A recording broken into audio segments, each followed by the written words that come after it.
বন্ধু বেকারত্ব জ্বালা তোমরা হয়তো ভিডিওর পার্ট 1 দেখেই ফেলেছো, পার্ট 2 কবে আসবে আজকের ভিডিওতে আলোচনা হবে। তাই জন্য ভিডিওটি স্কিপ না করে ফুল ভিডিওটি দেখতে থাকো বন্ধুরা। ভিডিওর শুরুতে দেখো এখানে রিয়াজের বাবা কিভাবে কষ্ট করে আসে এদিকে কাজ করে, আর এসে এখানে দরজার সামনে বসে যায়, বলছে প্রচুর গরম, আমাকে এক গ্লাস প্লিজ জল দাও।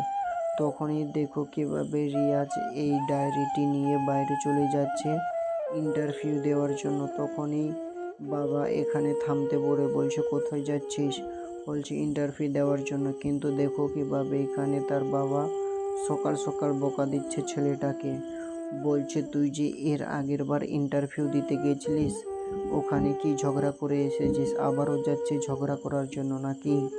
তখনই দেখো কিভাবে রিয়াজ চলে এসেছে আবারও ইন্টারভিউ দেওয়ার জন্য। কিন্তু এইবার দেখো এই মানুষটি বলছে 10 লক্ষ টাকা লাগবে, চাকরি হবে তারপরে। তখনই রিয়াজের মুখের সব এখানে হাসি সব উড়ে চলে যায়, কারণ দেখতে পাচ্ছ এই রকম চাকরি পাওয়ার জন্য সব জায়গায় কিন্তু টাকা ঘুষ দিতে হচ্ছে। আর দেখো রিয়াজ সঙ্গে সঙ্গে বলেছে যে এই আমি চাকরি করতে চাই না, যে চাকরি টাকা দিতে হয়।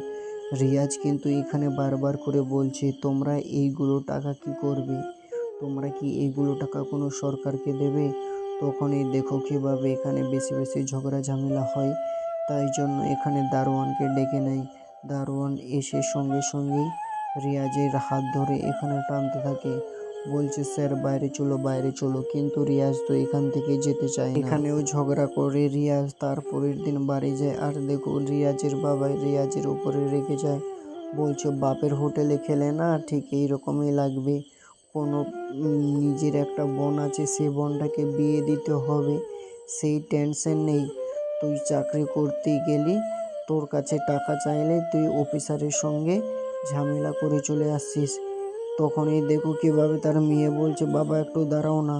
তখনই তার বাবা প্রচুর রেগে যায় আর কান্না করছে, বলছে কি বুঝবে আমার কষ্ট, আমি যেদিন মরে যাব সেদিন বুঝবে সে আমার কষ্টটা কতটা আমি কষ্ট করছিলাম।